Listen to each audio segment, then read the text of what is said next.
नमस्कार मु हर्ष परिछा मोर YouTube channel को आपण स्वागत जनाऊँच। ए भिडियो आम आलोचना करवा राशियार बर्बर आक्रमण यूक्रेन उपरे। किंतु ता पूर्व मु आपण अनुरोध करी भिडियोटी प्रथम रु शेष पर्यंत देखिए एवं लाइक शेयर सब्सक्राइब करने भूलिए कारण आपंकर प्रत्येक सब्सक्राइब बहुत मूल्य लगुच नुआ नुआ तथ्य नहीं नुआ नुआ भिडियो आपण सम्मुखें उपस्थापन करने सुविधा पाँच तेणु अनुरोध कर आपण माने भिडियोटी प्रथम शेष पर्यंत देखला परे लाइक करेंगे शेयर करेंगे एवं सब्सक्राइब करेंगे। तेज चलतु शनिवार दिन अर्थात गतकाली अक्टोबर 4 तारिख दिन दुईटी पैसेंजर ट्रेन उपरे राशिया यूक्रेन रो दुईटी पैसेंजर ट्रेन उपरे ड्रोन द्वारा आक्रमण करी ध्वस्त विध्वस्त करिछि जो द्वारा कि अति कम रे वर्तमान सुधा ऑफिशियली केवल जड़े 71 वर्षीय वृद्ध व्यक्ति मृत शरीर ही उद्धार करा जायछि किंतु आउरी ताकू तनाघना कराଯାଉଛି କିଛି ମଧ୍ୟ ଆହୁରି ମୃତ୍ୟୁବରଣ କରିଛନ୍ତି ଏବଂ ଅପର ପକ୍ଷରେ ଡଜନ ଡଜନ ଅର୍ଥାତ ଶହ ଶହ ଲୋକ ଆପଣଙ୍କର ଆଘାତ ପ୍ରାପ୍ତ ହେଇଛନ୍ତି ଯେଉଁମାନେ ବି ଟ୍ରେନରେ ଥିଲେ। ଶହ ଶହ ଲୋକଙ୍କ ମଧ୍ୟରୁ ଆପଣଙ୍କର ବିଶେଷ କରି 30 ଜଣ ବହୁତ ଅ ମାନେ ଆଘାତ ହେଇଛନ୍ତି ଯୋଉମାନଙ୍କର କି ସଂକଟାପନ୍ନ ଅବସ୍ଥାରେ ଅଛନ୍ତି। 30 ଜଣ ଯୋଉମାନେ ଆଘାତ ହେଇଛନ୍ତି ଅନେକ ଡଜନ ଡଜନ ଆଘାତ ହେଇଛନ୍ତି କିନ୍ତୁ ତନ୍ମଧ୍ୟରୁ 30 ଜଣ ସଂକଟାପନ୍ନ ଅଛନ୍ତି ଯୋଉମାନେ ମଧ୍ୟ ଆଘାତ ପ୍ରାପ୍ତ ହେଇଛନ୍ତି। ଏ କଥା କହିଛନ୍ତି ଯିଏ କି ୟୁକ୍ରେନର ରାଷ୍ଟ୍ରପତି ଭୋଲ୍ଡୋମିର ଜେଲେନ୍ସ୍କି।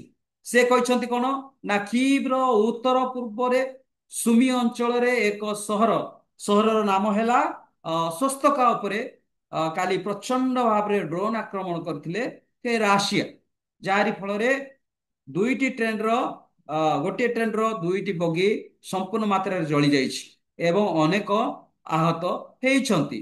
ଏଇ ଏହାକୁ ଦୃଢ ନିନ୍ଦା କରି ୟୁକ୍ରେନର ଉପପ୍ରଧାନମନ୍ତ୍ରୀ ଏବଂ ପୁନଃନିର୍ମାଣ ମନ୍ତ୍ରୀ ଓଲେନ୍ସ୍କି କୁଲେବା କହିଛନ୍ତି ଯେ ରୁଷ ଦୁଇଟି ଯାତ୍ରୀବାହୀ ଟ୍ରେନ ଉପରେ ଦ୍ରୁତ ଗତିରେ ଆକ୍ରମଣ କରିଥିଲା। ପ୍ରଥମେ ଏକ ସ୍ଥାନୀୟ ଯାତ୍ରୀ ସେବାକୁ ଟାର୍ଗେଟ କରିଥିଲା କିନ୍ତୁ ସେଥିରେ ସେ କିଛି ସଫଳ ପାଇଲାନି ଏବଂ ପରେ ଗୋଟେ କିବ୍ ଅଭିମୁଖେ ଯାତ୍ରା କରୁଥିବା କିବ୍ ଅଭିମୁଖେ ଯାତ୍ରା କରୁଥିଲା ସେ ଟ୍ରେନ ଉପରେ ଯୋଉ ଆକ୍ରମଣ କଲେ ସେଥିରେ କିନ୍ତୁ ମୃତାହତ ହେଲେ ଏବଂ ଅନେକ ଲୋକ ଆହତ ହେଲେ ଯୋଉଟା କି ଏବଂ ଡଜନ ଡଜନ ଲୋକ ଆପଣଙ୍କର ବର୍ତ୍ତମାନ ସୁଦ୍ଧା ଉଦ୍ଧାର କାର୍ଯ୍ୟ ବର୍ତ୍ତମାନ ଚାଲୁ ରହିଛି। ବର୍ତ୍ତମାନ ସୁଦ୍ଧା ସେ ଯୋଉ ଟ୍ରେନରେ ଯୋଉମାନେ ବିକଳରେ ଅଛନ୍ତି ବା ଯୋଉମାନେ ବଗି ଚ୍ୟୁତ ହେଇଯାଇଛି ବା ଆପଣଙ୍କର ଲାଇନ ଚ୍ୟୁତ ହେଇଯାଇଛି ବଗି ଜଳି ଯାଇଛି ଏବଂ ଲୋକମାନେ ବିକଳରେ ଟ୍ରେନରୁ ପଦାକୁ ମାନେ ବାହାରକୁ ମାନେ ଦେଇଛନ୍ତି।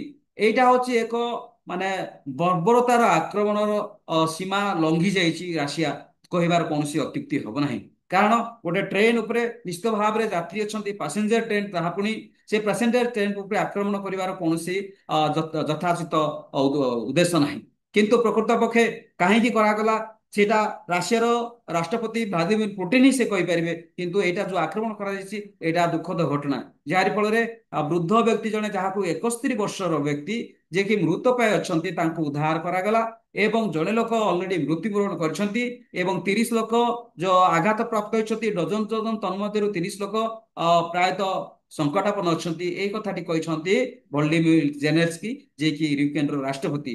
ଏଇ ଯୋଉ ଘଟଣାଟିକୁ ଦୃଢ ନିନ୍ଦା କରିଛନ୍ତି ବିଶ୍ୱବାସୀ ଯାହାକି ବର୍ତ୍ତମାନ ପରିପ୍ରେକ୍ଷୀରେ